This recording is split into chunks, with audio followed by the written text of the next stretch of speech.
Hello, welcome to the Timmy Verne show here on Radio 4. And we have in the studio today Lord Stanmold. Hello. Are you awake, Lord Stanmold? Hello.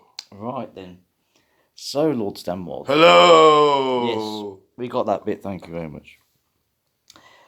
Your new diet plan. Yes. I've been thinking about it quite a lot, actually. Yes, go on. There's been some criticism about this diet plan. It takes 45 years to complete. It does, yes, but at the end you look, in truth, awful. But there's always another 45 years. Yes.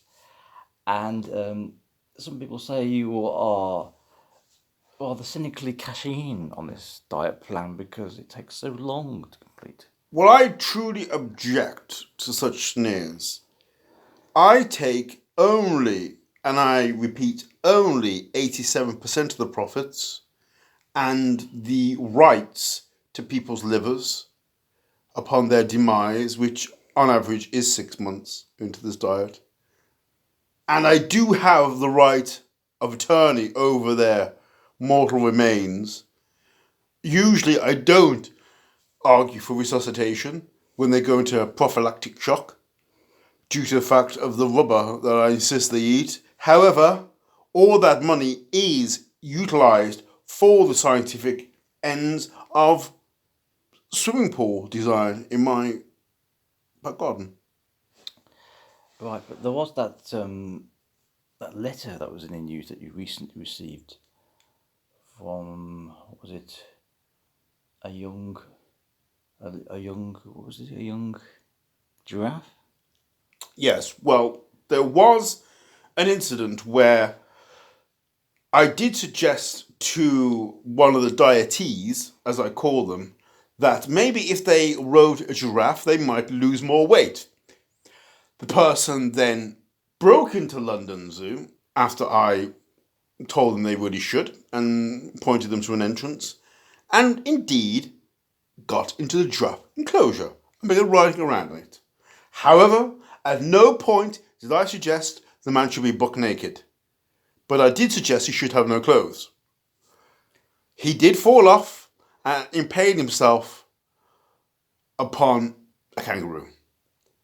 At that point, I left the zoo because I had all the evidence I need on camera to prove that the man was obviously not in control of his senses and was in fact deranged.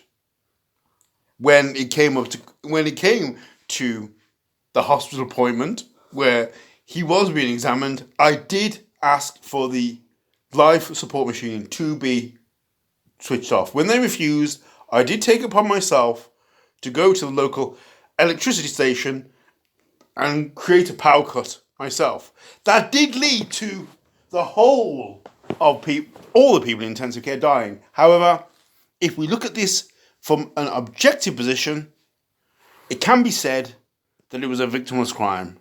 Because after all, if you're in hospital, these things happen oftentimes when there's, and I am going to be truthful about this, when people from different countries do run hospitals. And so I very firmly place the guilt at the head of the NHS in Lower Acton. Right, but there was a rumour going around that the risk assessment form, which you filled in prior to this, had a typo in it, and this led to major consequences, not only for you, but for many other people in Plymouth. Well, between the word diet and die is only one letter. However, it has seemed to have some consequences. Mainly the fact that everyone who's taken the diet has died. Right. In really quite painful ways. And not always related to the diet, often related to people who can't pay the debts incurred by taking on the diet and the full program. And I understand you've got a new program coming out to solve this issue. Yes, I'm very happy with the new program. Yeah. It's called 50 Years Thin. Right. And how thin? Thin as you like. I mean, you'll be dead.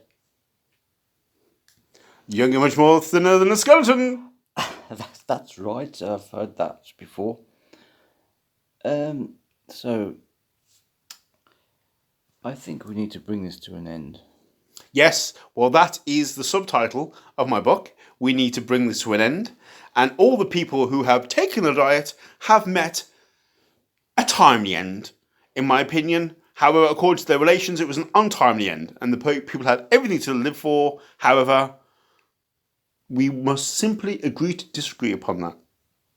Yeah, it's a brilliant title, I have to admit. Even when I was walking into the estate agents the other day and I saw someone reading it, I thought, yes, it was amazing. Yes. The great thing about the book, from my perspective, is the fact that refunds are at a zero. I haven't had to give out one refund because everyone who's done the diet has either got thin as much as they want or they died. In fact, I don't think anyone got thin. They all died first and then went thin. But yes, when we exhumed the bodies, it was 100% thin. But also green. There were some negative refunds though, weren't there?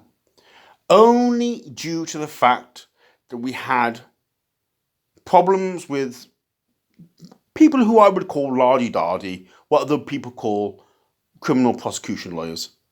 And some typhoid as well. Typhoid. It's easy to mix up typhoid and tofu. It was mixed up, and that did lead to the untimely death, in fact, on the first day, of 72% of people who took the diet. However, I did offer their families a full refund on the one condition that the families took on the diet as well. You're so generous. I feel the viewers will really sympathise with this. Generous to a fault, sir. Generous to a fault. Yes. Well, we have no viewers on this radio programme, but I think we should go now. Okay. What's that peeping out the corner? It's the ghost of Stephen Hawking. I'm going to kill you all.